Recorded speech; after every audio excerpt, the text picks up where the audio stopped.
On November 30th, 1954, Ann Hodges became a symbol of cosmic oddity in the small town of Sylacauga, Alabama. Her quiet afternoon took an extraordinary turn. A meteorite, hurtling from space, crashed into her home. It struck her hip while she lay napping on her couch. The event marked the first known case of a human being directly hit by a meteorite. The space rock weighed 8.5 pounds. It punched through her roof, ricocheted off a radio, and bruised her side. The injury was minor, but its impact on her life was anything but small. News of the bizarre incident spread worldwide. Reporters swarmed her home.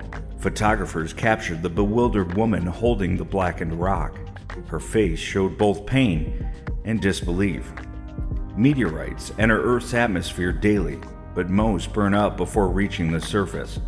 Scientists estimate that around 17 meteorites strike the planet each day, but few are recovered.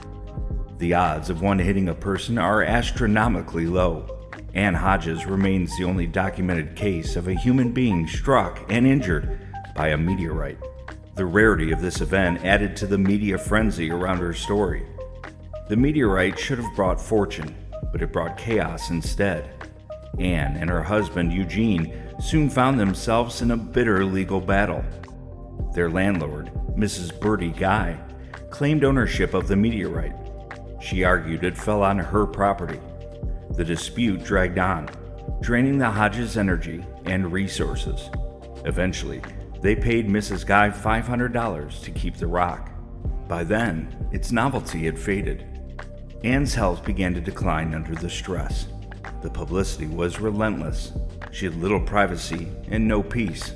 People saw her as a curiosity, not a person. Her husband thought they could sell the meteorite and make money, but buyers offered less than expected.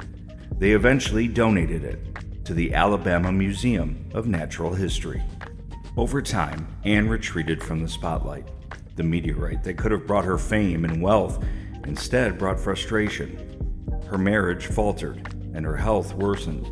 Ann spent her later years in ill health and financial strain. She passed away in 1972 at just 52 years old. The meteorite remains a scientific treasure.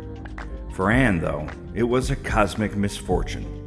Her story reminds us that even rare events can come with heavy costs. For the Curator 135 podcast and Curator135.com, I'm Nathan Ollie. Stop by the website to learn more interesting history.